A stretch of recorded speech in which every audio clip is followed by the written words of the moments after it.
1347.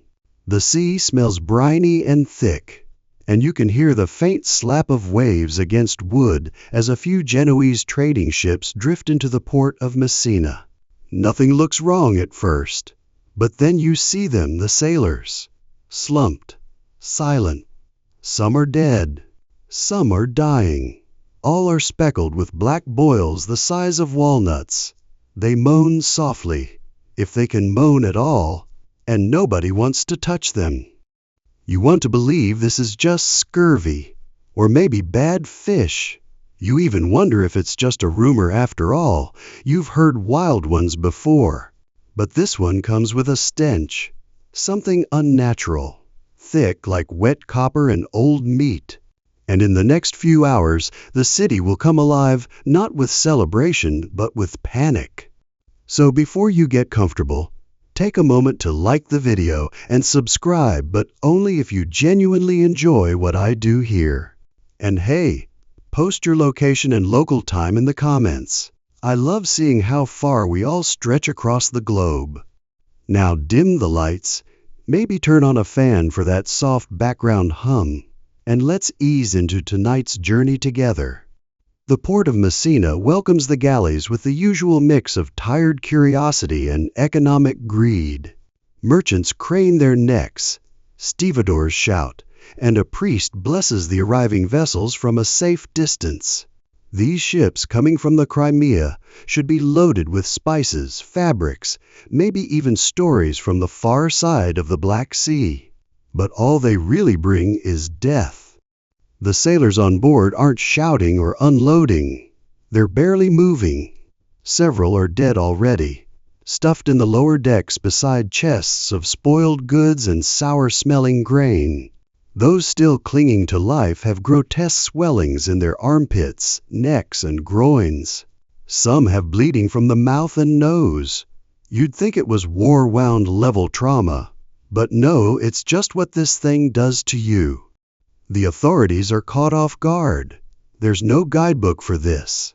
Within days, the first people in Messina begin to show symptoms. First a fever, then chills so sharp they feel like needles pressing against your spine. And then the buboes, those dark swollen lumps that seem to pulse with an inner rot. You watch from a crowded alley as one man collapses into the street, clutching his stomach. A woman screams. A dog sniffs the man's body cautiously before trotting off. Life hasn't ended, not yet, but you can feel it wobble. Within a week, the town council has shut the gates, hoping to contain the disease. Classic move too late. The fleas and rats hitched a ride too, remember? And they're excellent at getting around.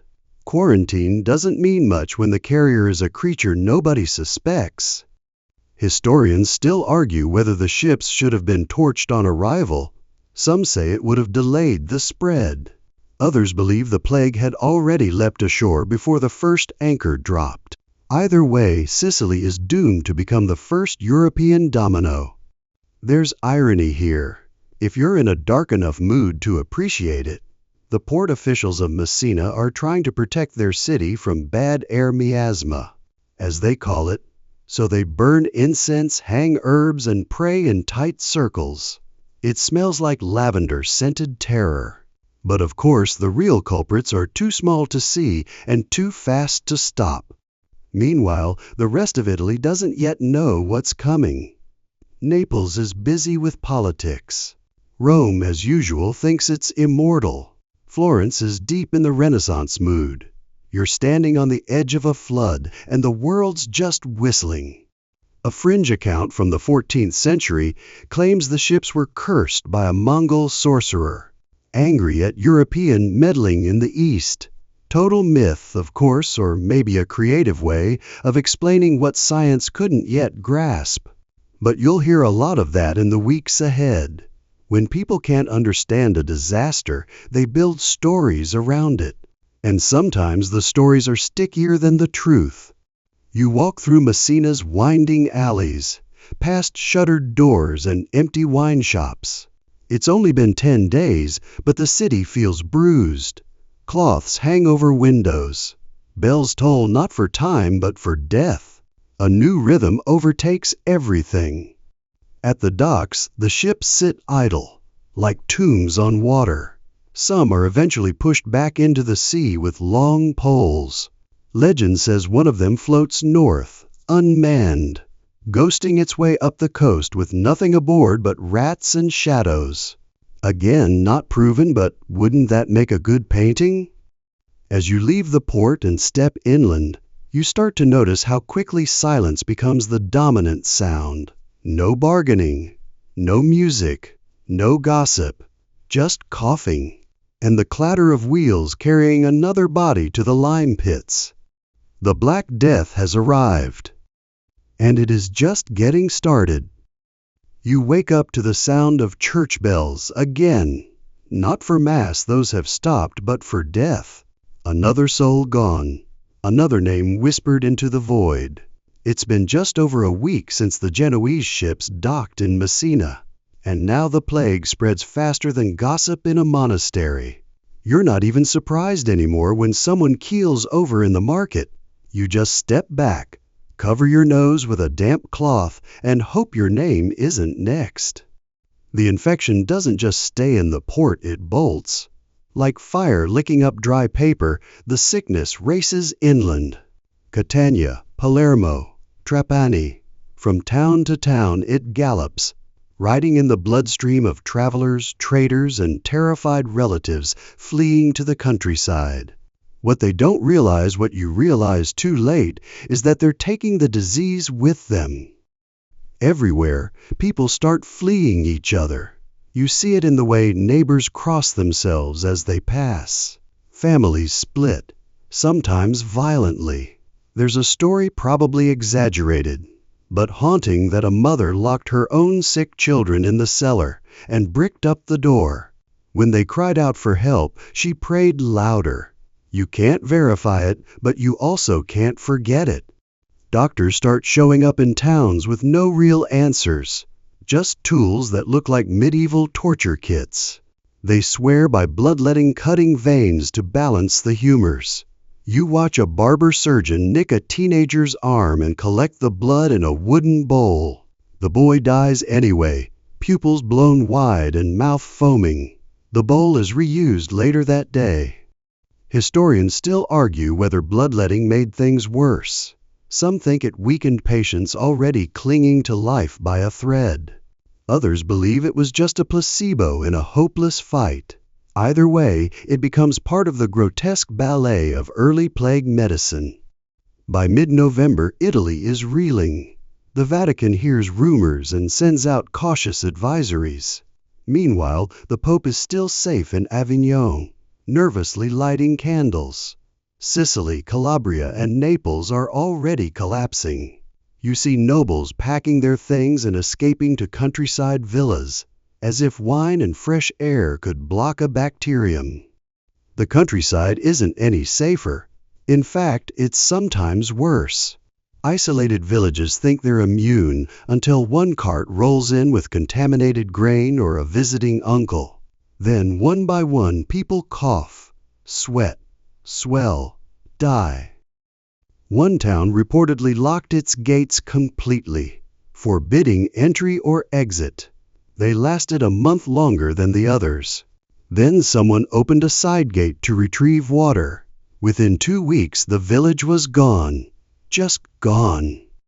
Along the roads, you see pilgrims dragging crosses, barefoot, weeping, begging forgiveness.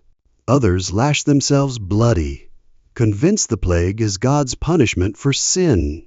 The air is thick with incense and fear. You try not to breathe deeply. The word plague hasn't become official yet. People call it mortalitas, magna the great mortality. Poets write that the breath of the sick is poison, and you start to believe it. You hold your own breath when someone nearby sneezes. Too late maybe, but it feels like control.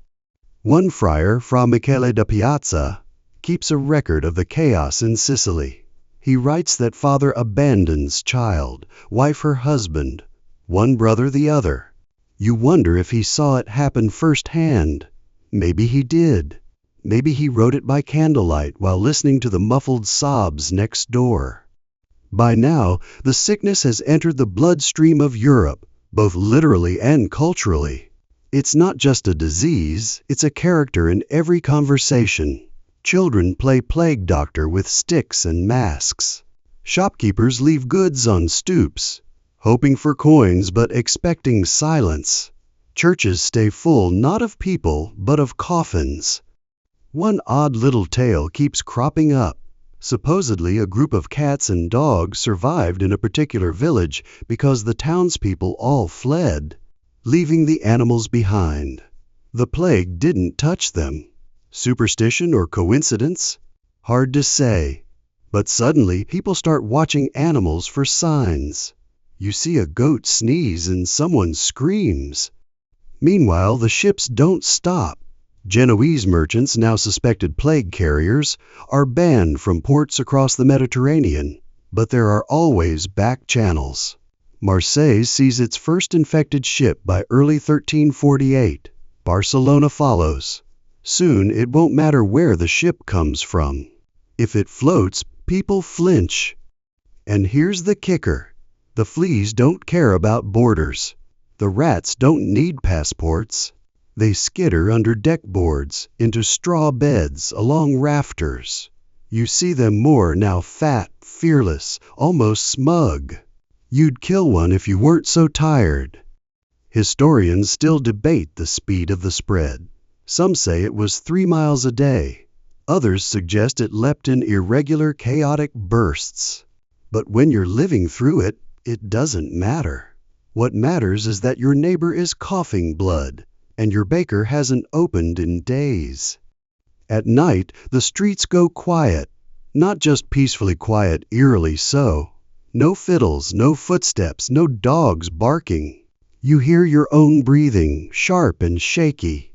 You think about sleeping with garlic under your pillow, like some suggest. You do it. Why not? And yet, despite everything, life clings. Some still hold weddings. A few defiant taverns stay open, swearing by extra strong wine. You walk past one and hear laughter, hoarse and too loud, like people trying to chase away the dark. It almost sounds normal until a chair scrapes and someone coughs, and the laughter dies like a blown candle. Italy is burning with invisible fire, and Europe is next. You'd think that with death oozing through every alley and orchard, people would stop to reevaluate their understanding of disease. Maybe invent microscopes, or at least wash their hands. But here in the 14th century, science is still tangled with astrology, theology, and wild guesswork. You don't go to a doctor expecting a cure. You go to confess. When the fever hits Florence, the city doesn't gasp, it wheezes. You arrive to see scribes already drafting wills at breakneck pace. Entire households vanish within days. Servants inherit estates. Nobles rot in their own banquet halls. And the physicians? They keep busy explaining everything, incorrectly. One doctor insists that a strange planetary alignment caused this plague. Saturn and Jupiter, probably those two, are always up to something suspicious. Another swears it's corrupted air, so he burns piles of fragrant wood in every room he visits. Sandalwood and rosemary make the city smell like a haunted apothecary. And still people die. You sit in on a consultation, a wealthy merchant coughing blood, watches as the doctor examines his urine in a glass flask held to the sunlight.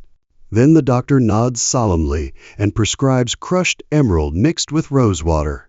A week later, the merchant's house is silent, except for the scurrying in the walls. They still bleed people. That's the go-to.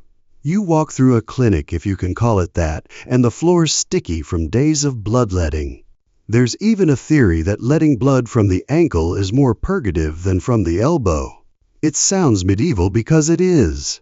You step over a patient moaning softly on a straw mat, pale as moonlight. Historians still argue whether medieval doctors were heroes or dangerous fools.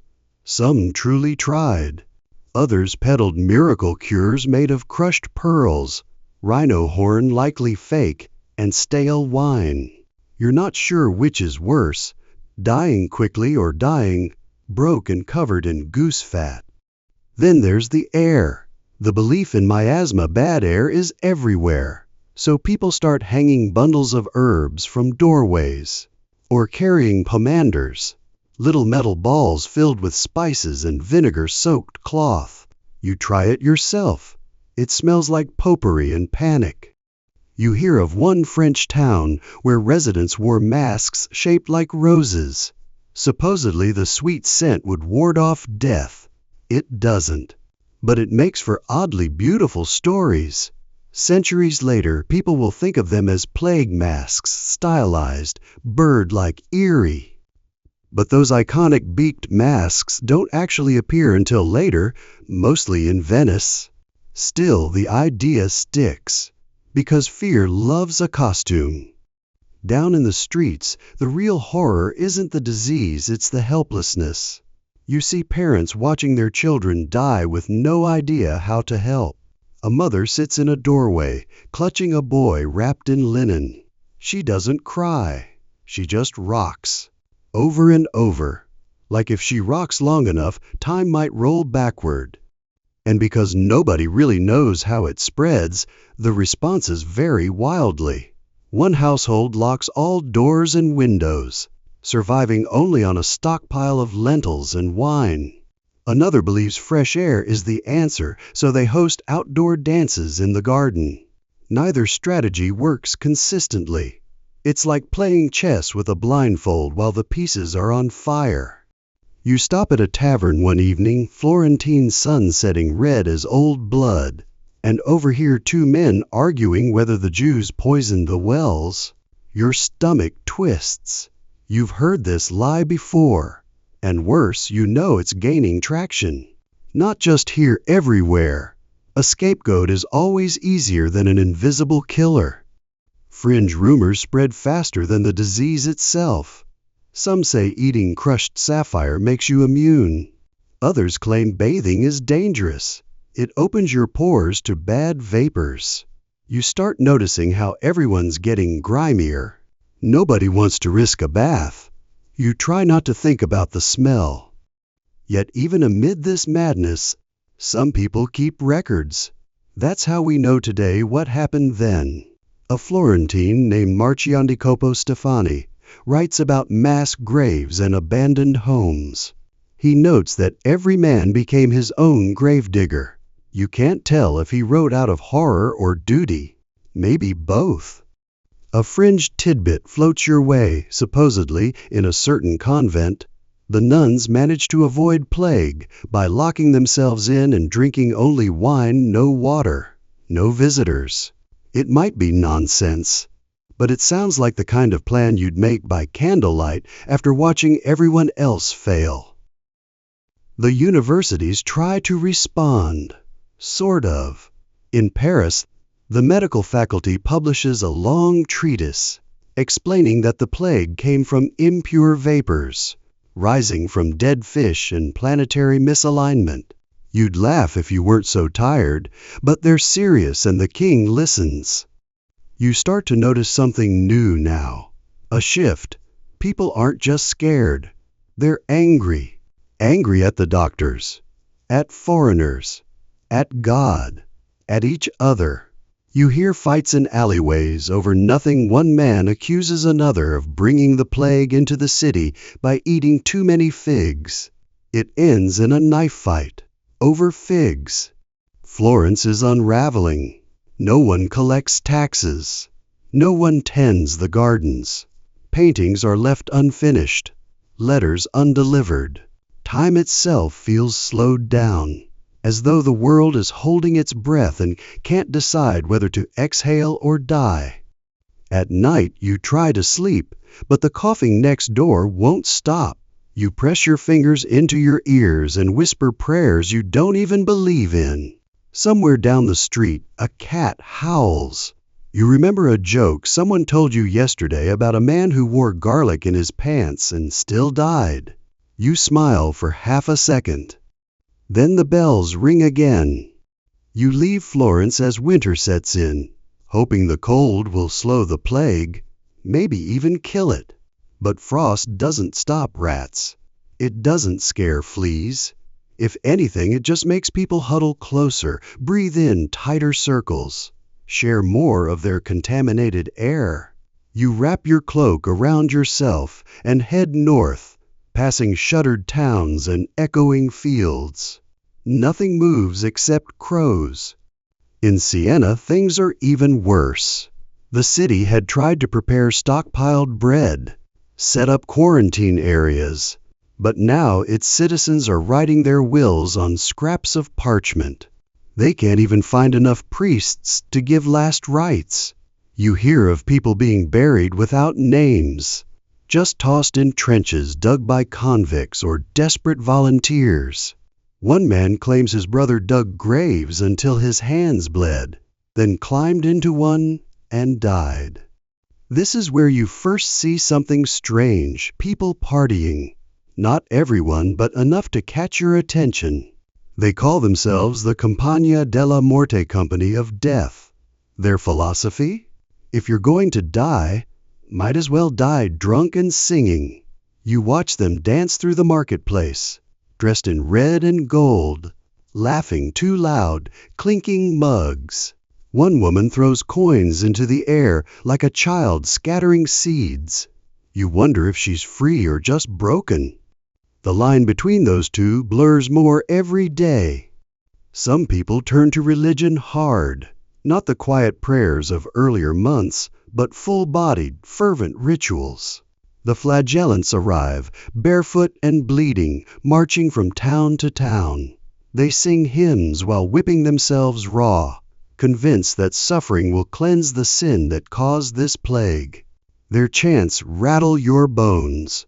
One of them collapses near you.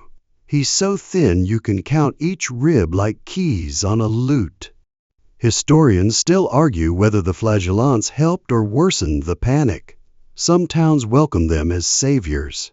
Others saw them as vectors, fanatics, dragging the disease with them like a ghost tethered to their heels. Eventually, the Pope will denounce them. But for now, they march on. In the cities, the social order starts to crack. When the baker dies, no one takes over. When the guard captain flees, nobody replaces him. You walk past empty shops, warehouses full of rotting grain, and elegant homes with doors wide open and no one inside. At first, people loot. Then they stop because who wants to carry away a couch from a plague house? In some places, dogs and pigs run loose through the streets. They chew at corpses. It's not even shocking anymore. You cover your mouth and keep walking. You pass through a village where the survivors wear herbs tied to their sleeves and don't speak above a whisper.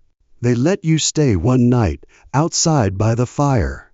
You listen to them murmur about omens, comets, red moons, cats walking backward. A boy swears he saw a goat speak Latin. You don't laugh. Then there's the story of the dancing friars. In one town, so many monks died that the remaining few decided to hold their own funerals in advance. They dressed in white, danced in a circle, and sang themselves into a frenzy. Some say they dropped dead mid-song. Others claim they lived. Either way, it's become a favorite tale among travelers, and each retelling adds more detail, glowing eyes, levitating corpses, angels whispering secrets. You don't believe it, but you do start to understand why people need stories. By spring, you reach the edge of the Alps. Snow still clings to the higher paths. You think maybe, just maybe, you've outrun it. The mountain air is sharp, almost clean. The hamlets here are smaller, more isolated. You spend a week helping a farmer mend his roof. He offers bread, a straw bed, and silence. It's the first time in months that you sleep without dreaming of coughing. But peace doesn't last. A traveler arrives with stories of plague in Marseille, in Arles, in Lyon. It's crossed the Alps. It's coming from both directions now, north and south, like wolves circling a campfire. You try to tell yourself you'll be fine. You eat garlic. You wash your hands in cold stream water. You drink wine instead of water, just in case. You avoid touching anyone. You say all the right prayers. You say them again, slower, in Latin this time. But one morning you wake with a cough. It's nothing, you tell yourself. Just the cold air. Just dust in the throat. Right? You go to the river, splash your face, sit in the shallows until your toes go numb. You watch the sun rise over the hills, and for a moment it feels like maybe the world hasn't ended. Maybe this is just a bad season. Then a cart rolls past. The driver doesn't stop. He's hauling 4 bodies under a tarp. You see one pale hand, limp and gray, dangling from the back. The river no longer feels clean. You leave the mountains behind with a hollow feeling that settles deep in your chest, not quite fear anymore, more like exhaustion braided with dread. You've outrun the plague once, twice, maybe 3 times now, and still it finds you. You begin to wonder if anyone's really escaping, or if the disease is just herding humanity into smaller and smaller pens, like sheep before a slaughter. You descend into France, where spring brings only the illusion of renewal. The grass is green, yes, and the flowers bloom, but the towns along the Rhone River are dying. In Avignon, you walk under skies darkened, not with clouds but with smoke from the funeral pyres. The Pope has ordered fires to burn continuously in the streets, hoping the heat and smoke will purify the air. It doesn't work. It just makes everything smell like ash and incense. But Avignon is still alive, in a strange way.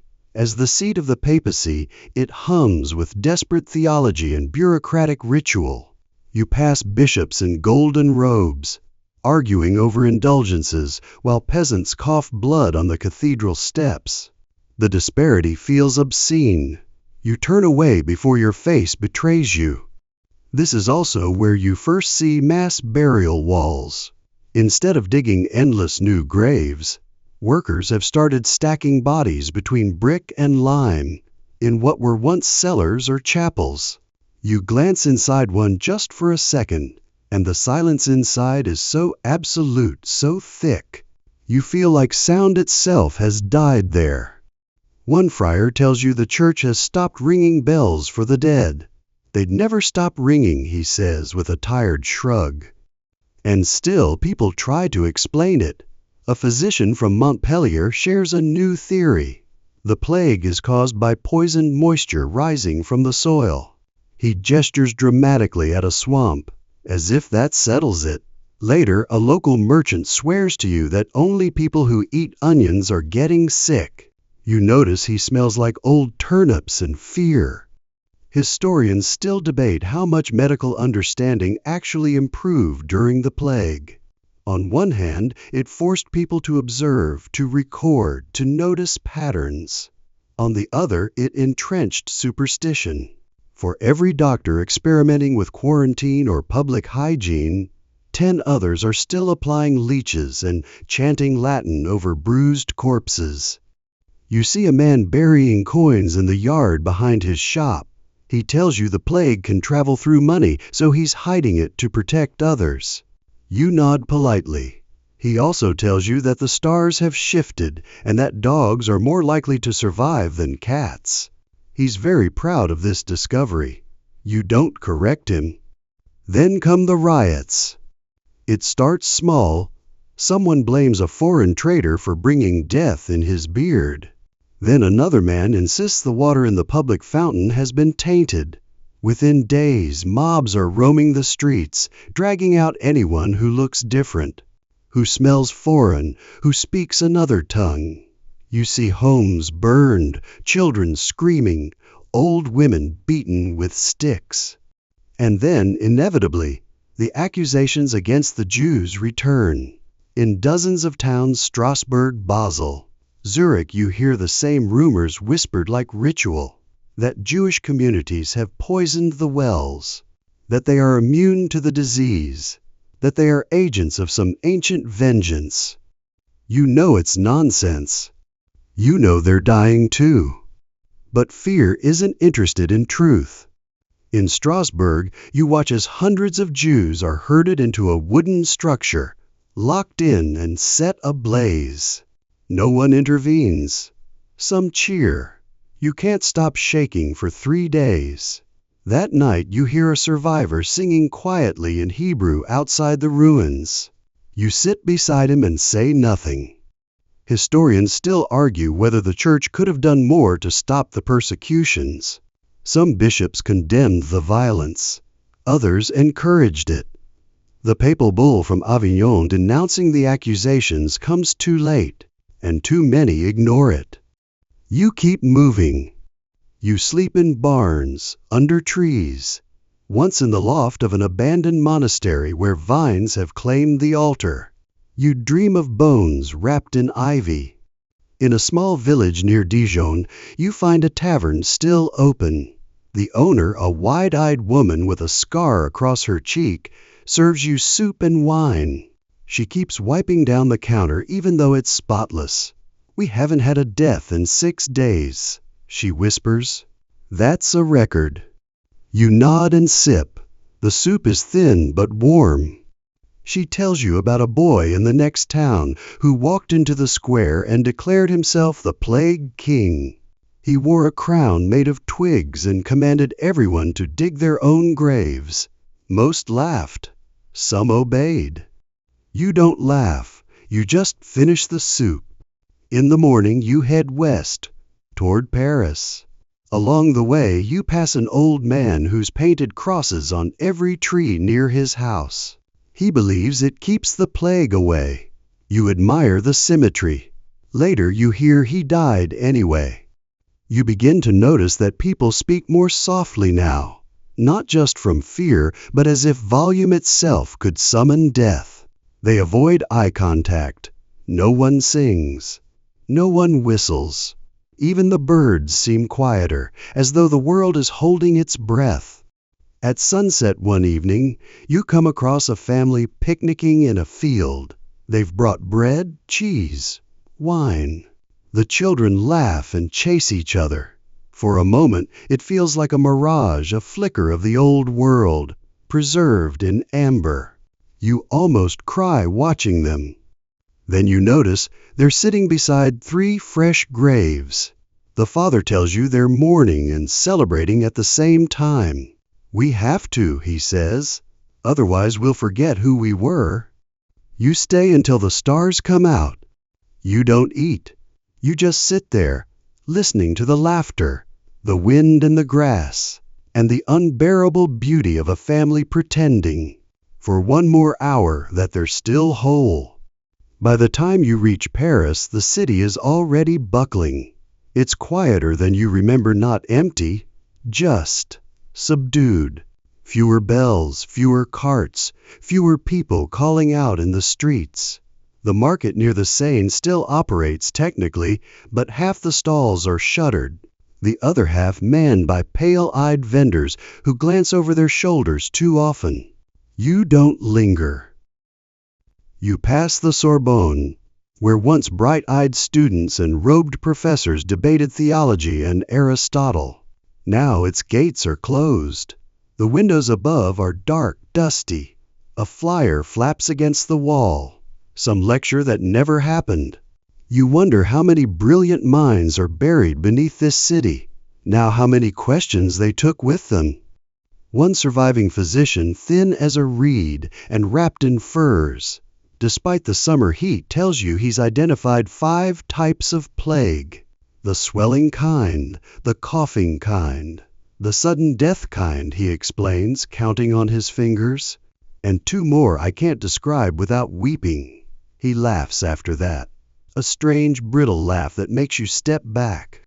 Historians still argue whether this was bubonic, pneumonic, or septicemic plague, or all three, ping-ponging between victims like a medieval horror buffet. What you know for certain is that no one agrees on how it spreads. Some say it's in the air. Some say it's in your sweat. Others blame the alignment of Saturn and Jupiter. Everyone seems convinced they're right, and everyone is still dying.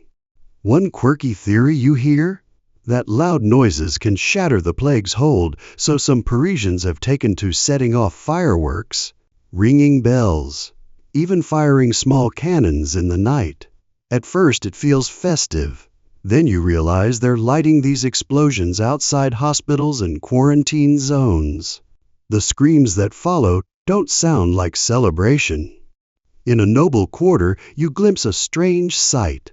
A row of carriages parked in silence, covered in fine velvet, each bearing the family crest of houses long gone. You peek into one and see nothing but dust, a broken fan, and a small blood-stained child's shoe. The coachman, gaunt and ghost-like, sits unmoving, waiting for someone to emerge. You don't ask who.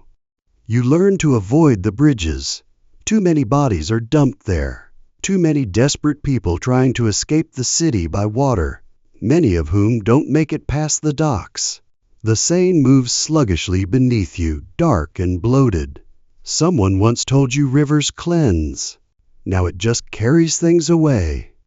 The clergy tries to maintain order.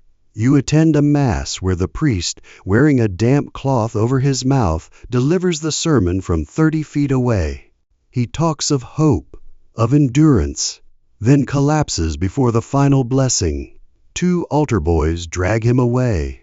No one flinches. Outside the cathedral, you see the artists. Yes, artists still painting, sketching, documenting this slow-motion apocalypse, with chalk and coal and blood if they must. One woman shows you her latest, a skeletal figure wearing a crown, dancing with a blindfolded man. She calls it the triumph of death. You offer her a coin. She doesn't take it. No use for money now, she whispers. You come across a printing shop with a pamphlet nailed to the door. The headline reads, "When the world ends, what next?" Below it, 3 pages of riddles, sketches, and a prediction that angels will descend in 190350. You pocket one. Later, in a candlelit tavern, you trade it for a bowl of lentils. One night, you follow the music. It leads you to a courtyard where masked musicians are playing viols and flutes while dancers twirl. Cloaked in black, it's part wake, part masquerade, part fever dream. You're pulled into the dance by a girl with a silver mask and trembling hands. She doesn't speak, but you see the bruises under her collar. You dance anyway. You pass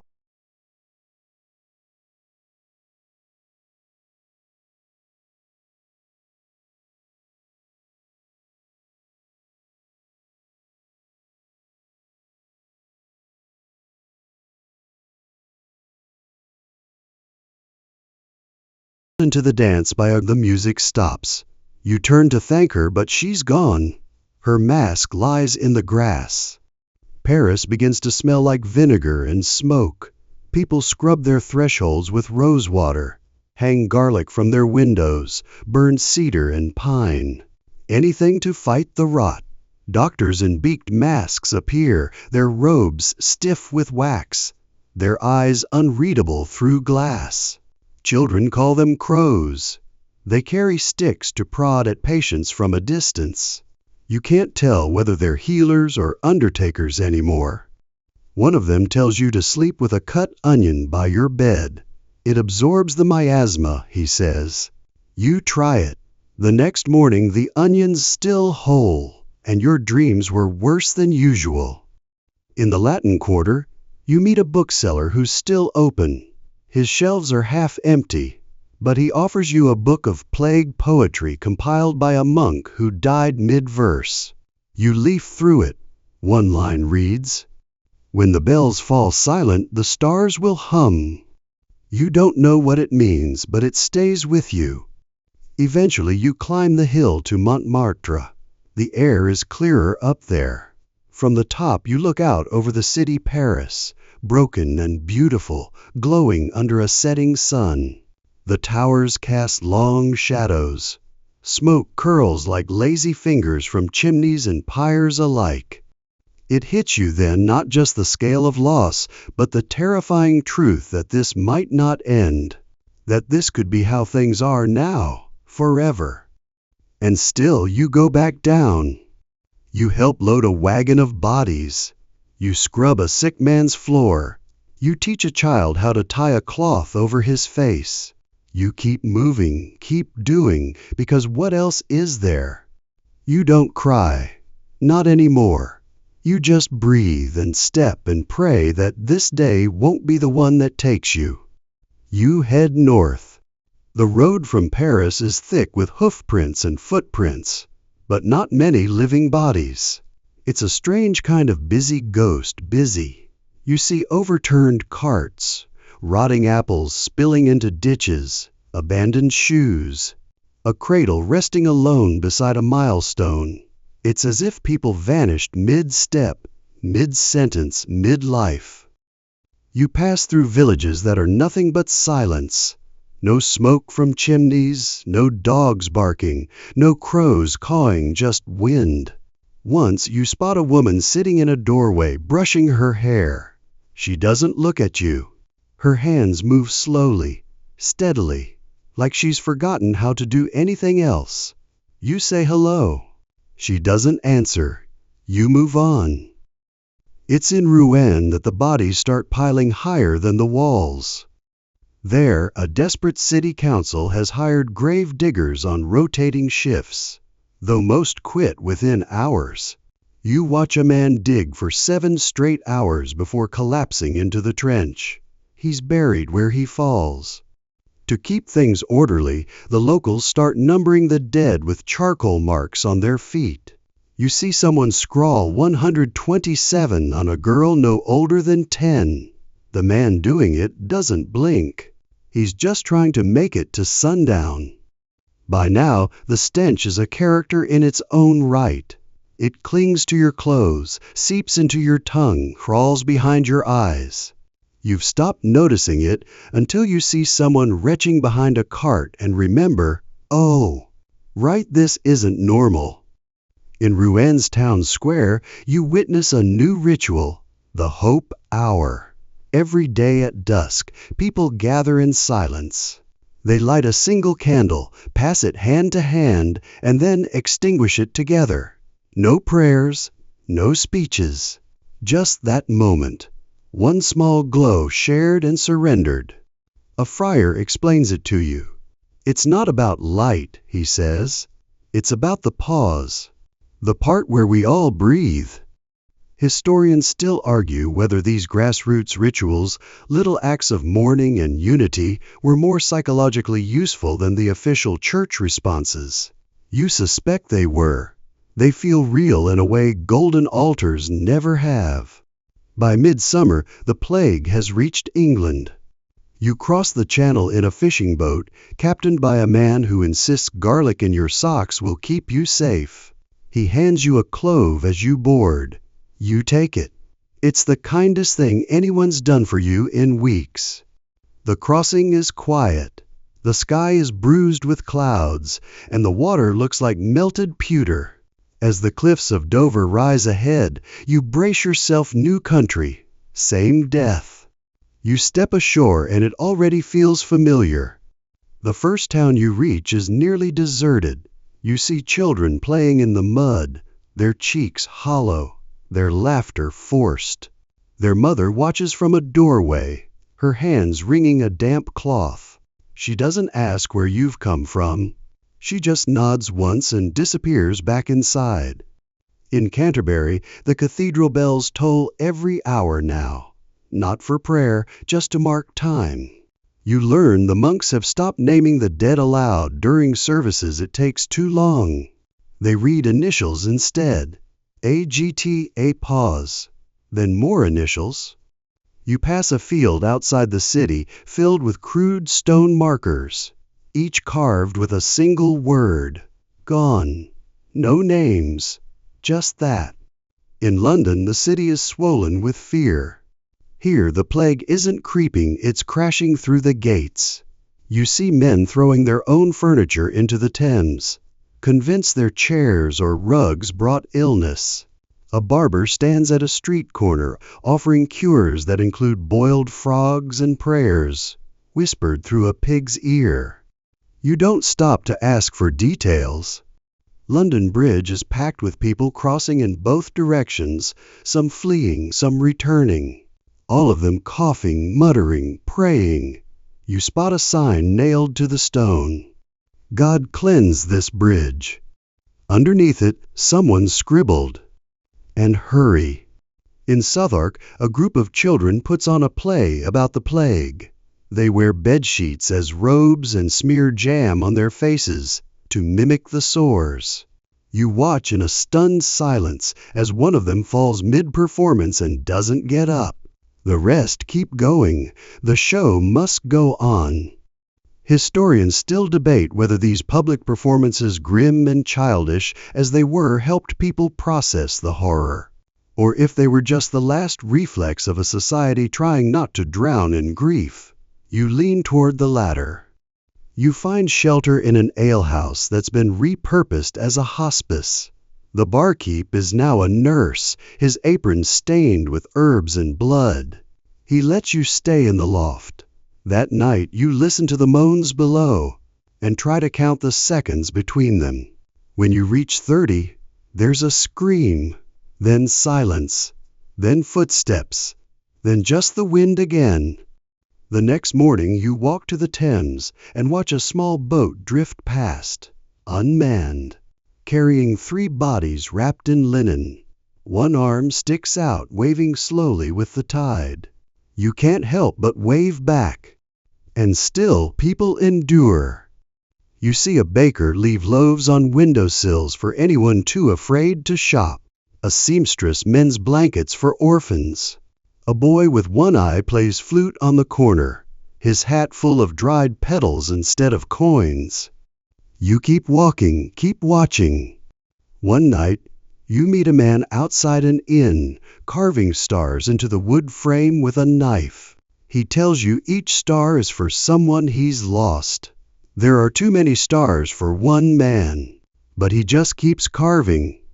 The sky above is clear that night, full of real stars. You stare up at them and realize you haven't looked up in weeks. It almost feels like something new. Not hope exactly, but the shadow of it. You move northward again, this time toward the countryside, where the air tastes cleaner and the trees are still green. You think maybe, just maybe, you'll find relief there. Maybe the cities are cursed, and the land will be kinder. That's what people keep saying, that God only punishes the wicked, and the wicked live in cities. But as you reach your first village, you see that trees don't stop the plague, nor does innocence. The village sign says Whitchurch, but someone has crossed it out and scrawled "Pray Harder" underneath. The place is hushed. Every door is barred. Every garden has gone to weeds. In the square, a single dog lies on its side, ribs showing, twitching in sleep or sickness, you're not sure which. You keep walking, stepping over turned soil and trampled flowers. It's in a nearby hamlet that you find the death pits. The townsfolk ran out of burial ground weeks ago, so they began digging communal graves, just deep enough to hold the day's losses. They call it sharing the earth. You help one man lower his wife into the pit, her hands still clasped as if in prayer. He doesn't cry. He just murmurs, "She liked violets."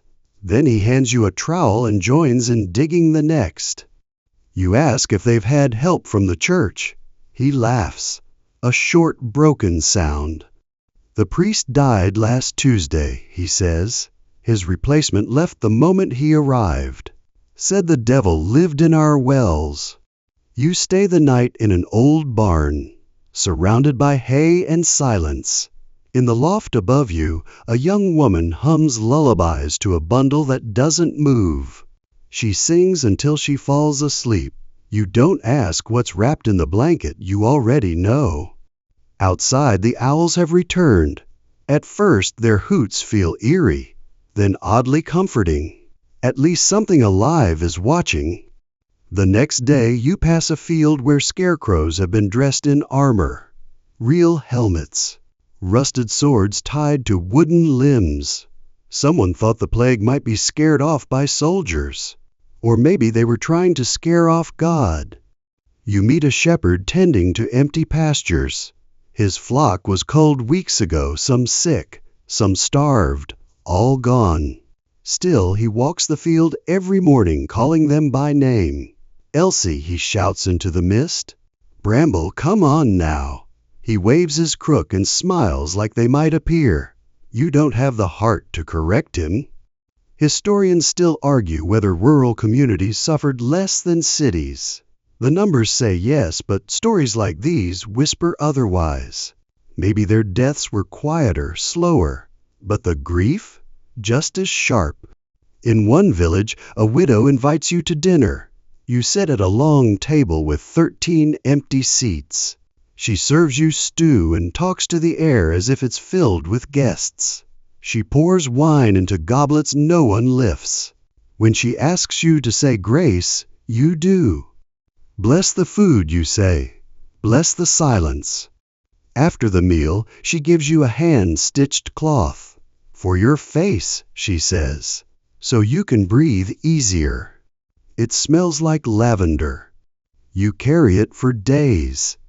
Eventually, you reach a town that's taken a different approach. They've built a wall, a tall wooden barricade with guards and torches and strict rules. No one enters. No one leaves. You try to reason with them, but they're firm. We've lost enough, the man says from above. We're not losing more.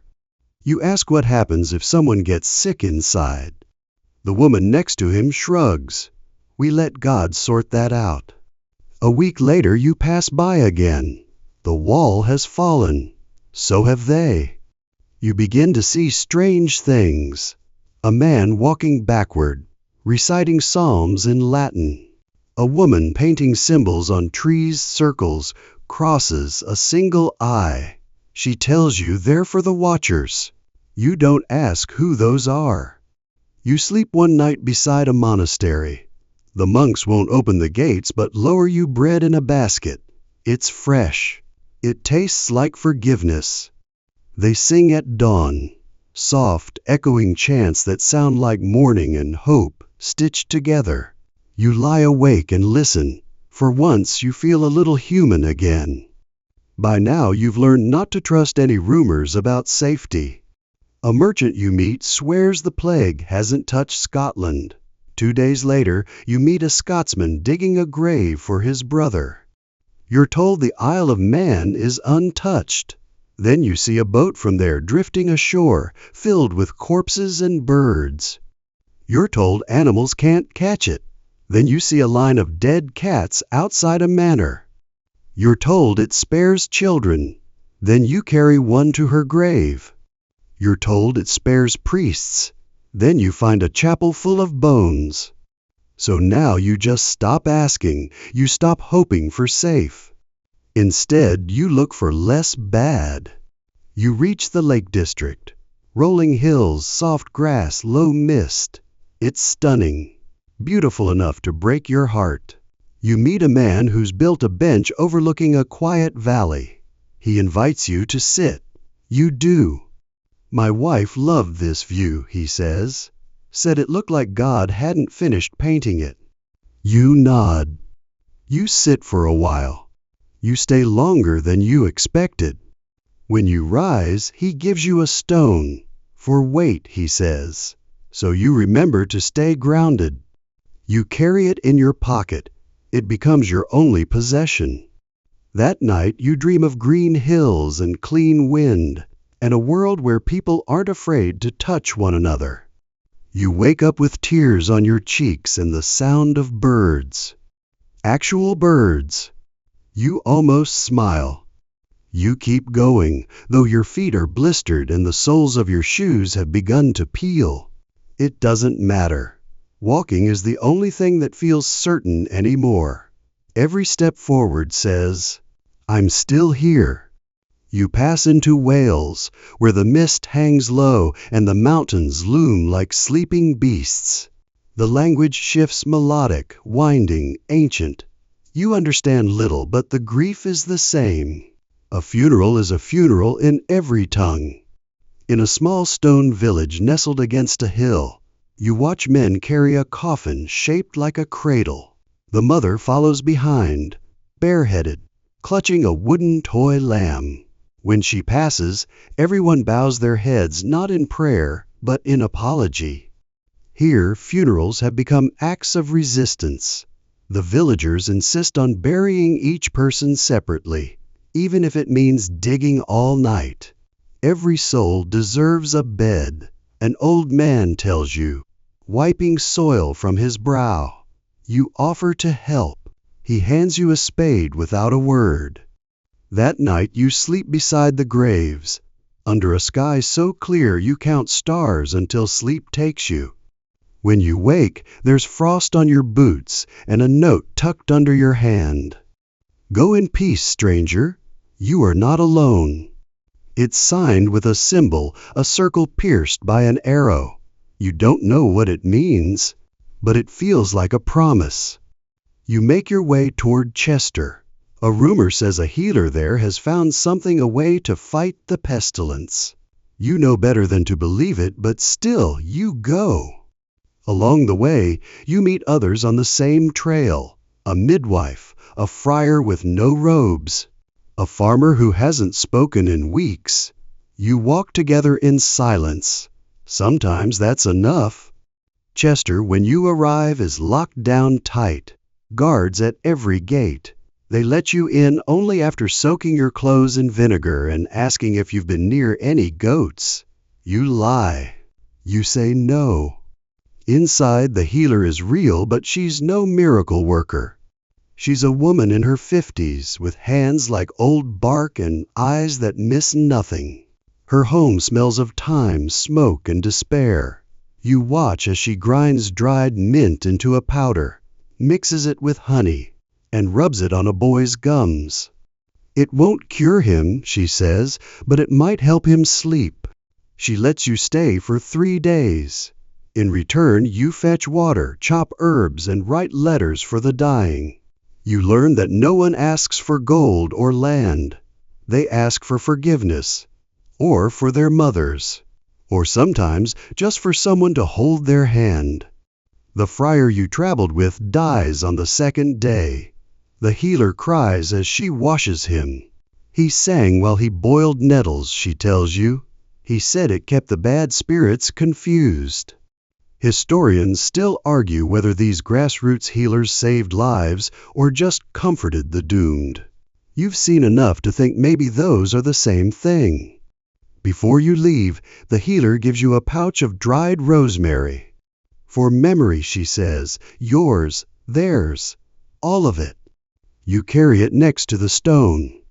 Outside Chester, you come upon a burned-out farmhouse, charcoal frames, a collapsed roof.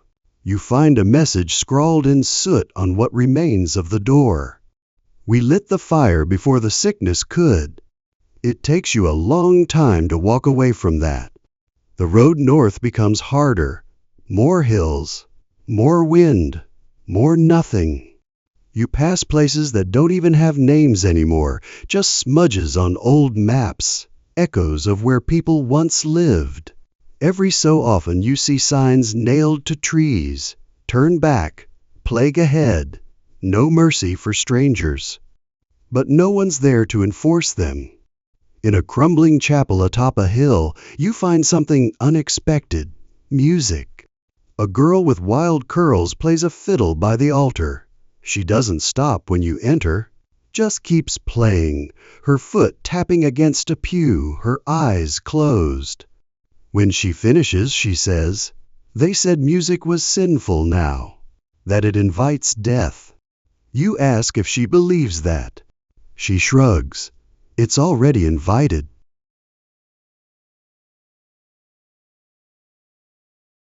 At dawn, the music stops. You turn to thank her, but she's gone. Her mask lies in the grass. Paris begins to smell like vinegar and smoke. People scrub their throats.